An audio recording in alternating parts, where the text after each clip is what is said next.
Coach Gates and Sean East here. We're going to start with an opening statement by Coach before moving on to questions. Well, outstanding environment here at Pitt, one of college basketball's tradition. I truly believe that this place is a special place. I have so much respect for Coach Capel and what he's been able to do. That's a great basketball team he's put together. Unbelievable team, great players, possibly the ACC Player of the Year. I challenged our guys to come out and play 40 minutes of basketball, and they answered that expectation. It started in our post game when we played against Loyola. We won the game, but our guys were still incomplete with that feeling. And sometimes you want to see that competitive edge, you want to see that spirit, that fight. And I thought our guys responded in a certain way. I shuffled the lineup. Me and Sean East had a conversation about the starting lineup, with the different things that we can do. And that's the expectations that my players, I have of my players to be able to give me suggestions. I truly believe the game was won with their internal leadership. I mean, I'm the head coach. I understand that. The staff does the scouts, and we all put our 2 cents in. But our players won that basketball game, and I credit them, their focus, and obviously their connectivity in doing so. And again, it was a hard-fought game. That was an NCAA tournament format. I truly believe that neither team led more than 2 points in the first 10 minutes. It was just nip-tuck, and we prevailed. And that's a great ball club. All right, questions? Sean, you guys held Pitt's starting backcourt to 5 of 22 from the field. What were the keys to stopping them tonight?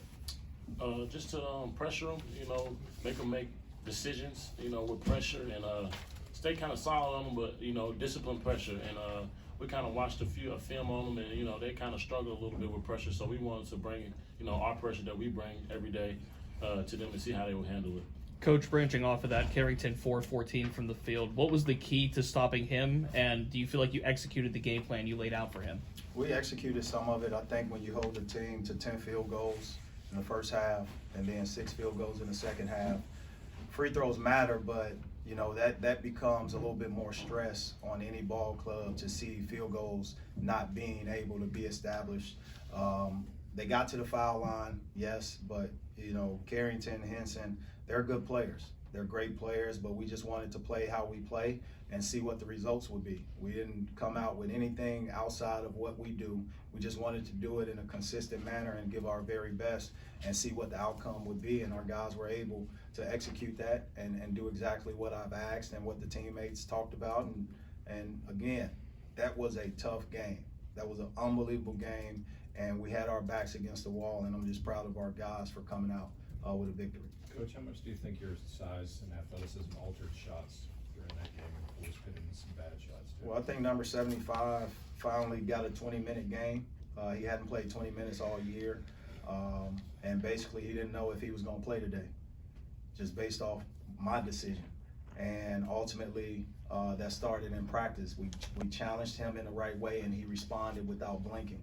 I talked to him, and we said, we need your very best, and he was able to do that. I thought he played a full game, top to bottom, meaning going from baseline to baseline.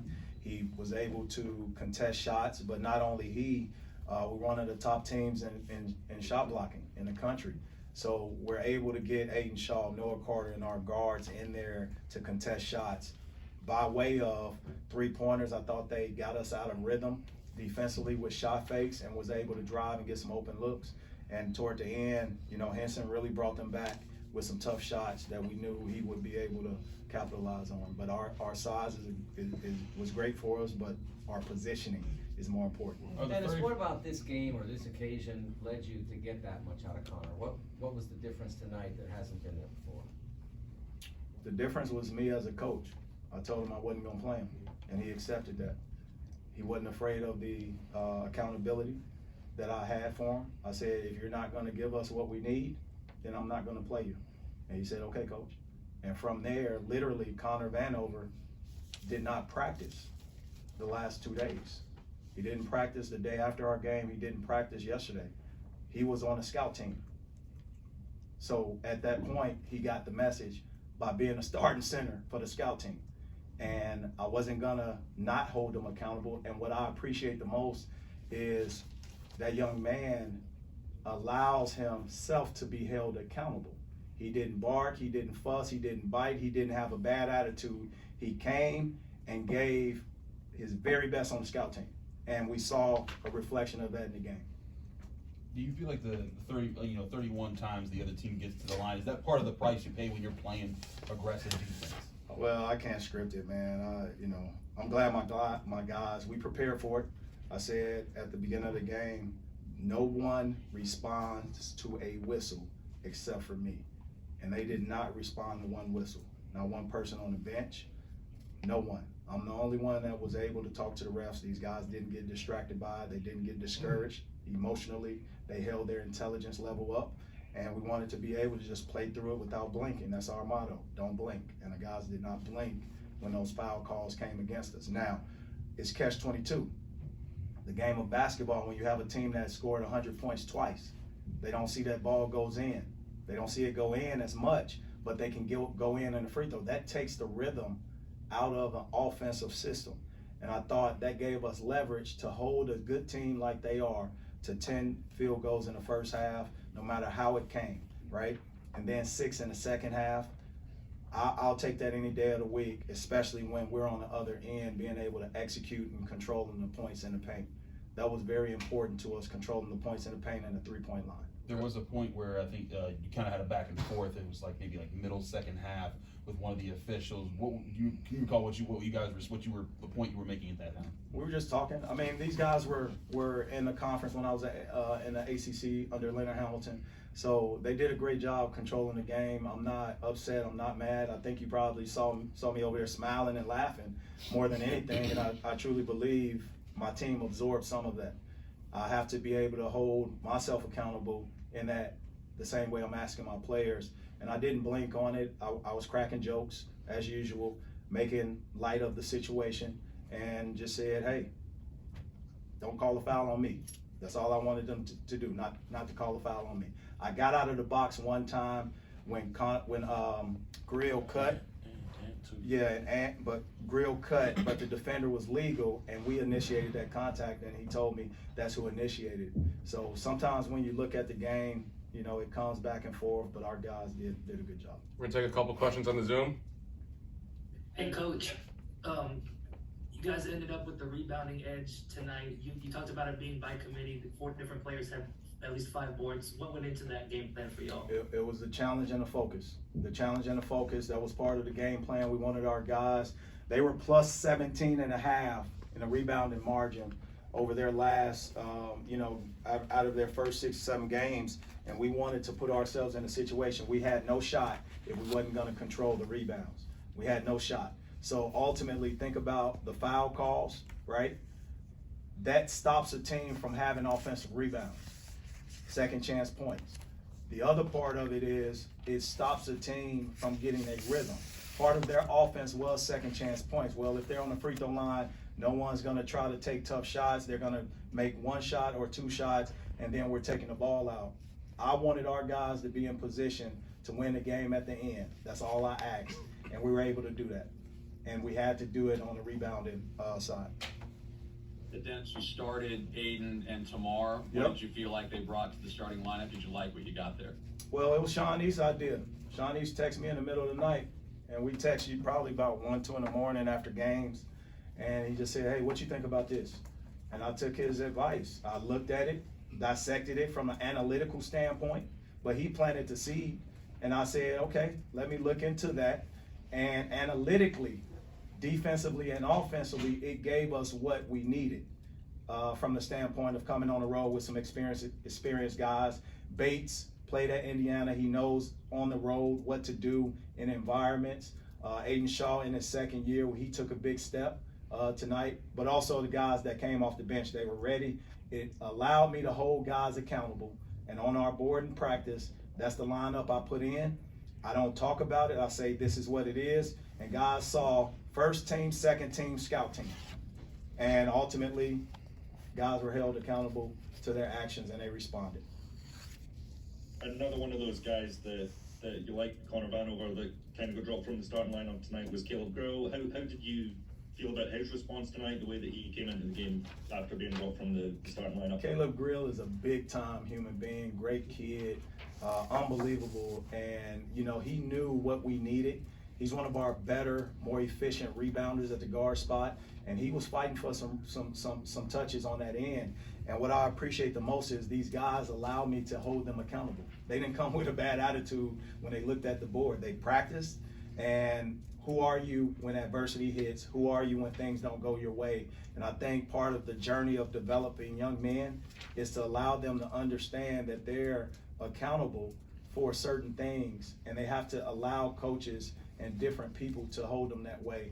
And from teammate to teammate, we had internal accountability. From coaches to coaches, we had internal accountability. And from coach to player and player to coaches. Our sports psychologist, Dr. Joe Carr, he's done a great job in our growth and development in that area. And we knew coming in, playing at Minnesota, we showed something, but we only played for 20 minutes in the second half. And we just wanted to play a complete game. And I thought that lineup and the substitution pattern allowed us to do that. Just a quick follow-up for Sean. What made you think of that starting lineup? When did you text Coach Gates about that? Just being around the game a lot and just seeing how the team was going. We knew we needed a change, so at that point we just had to think about it and sit and talk with Coach Gates and just reading the energy in the room. It was just the right decision. You know what I'm saying? We needed a spark. Them two guys bring consistent spark every day, and they hunt what we call AGB. So it was just like we needed to come on the road a type of disposition and a fight to us, and I knew they would bring that. So I just thought of that to pair that with the three seniors that we got that's returned from last year. I knew it would be a good kind of mix. Time for one last question. Coach East has spoken. Coach East has spoken. One last question. Coach left the game there. A little shoulder discomfort for him, or what was going on? He could have subbed back in. He was fine. So we'll evaluate it. I got to talk to Chris Perrin, our trainer, and see what's going on. See if there's any further exploration that's needed, whether it's X-rays or something. But he was fine. He was able to move his shoulder or arm with no problem. And it's one more. Some of these challenge type. Mike, you get a question anytime. You've been knowing me since I first was a GA. That's true. In Milwaukee. I appreciate you, man. I wanted to ask you, there are a lot of these challenge series that are going away, the Gavitt games, ACC, Big Ten. You guys are starting this up. What do you think of it? I mean, obviously you're 1-0, so that's good, but what do you think of these kinds of games where you have to play basically in either your arena or the opponent's? I think football has it right. They schedule the best games, no matter what. And they allow that schedule to take place over 5 years, 10 years in advance, and you don't know who's going to be on the team. I wish college basketball allowed the same thing to happen, where you have not just ACC-SEC. I think everyone needs to continue to play everyone early as possible to try to keep the synergy in college basketball alive. It's a battle. An entertainment battle. We know March Madness is March Madness for a reason, while always and at the same time keeping certain games against mid-majors and low majors possible, because those bye games fuel their athletic department. So how can we balance it or even increase games? I think we have to see an increase in games possibly in college basketball, go from 33 to possibly 40. I think that's something that we should look into, but I think we're stuck in the past as it relates to buy games. I think every fan base want to see opponents like this face each other and not being afraid to go on the road. I credit Minnesota for allowing us to start a home and home, starting at their place, and then next year coming to ours. I thank Memphis for starting a home and home, starting at our place, and then going on the road. That invigorates the fan base. And that invigorates your team. You get to feel and see who your team is earlier. And I understand why scheduling is the way it is, but I think the model is out there that we may need to look into to see, because ultimately I think they have the right answer to have games being played. All right, thanks, Coach. Thanks, Sean. Thank you.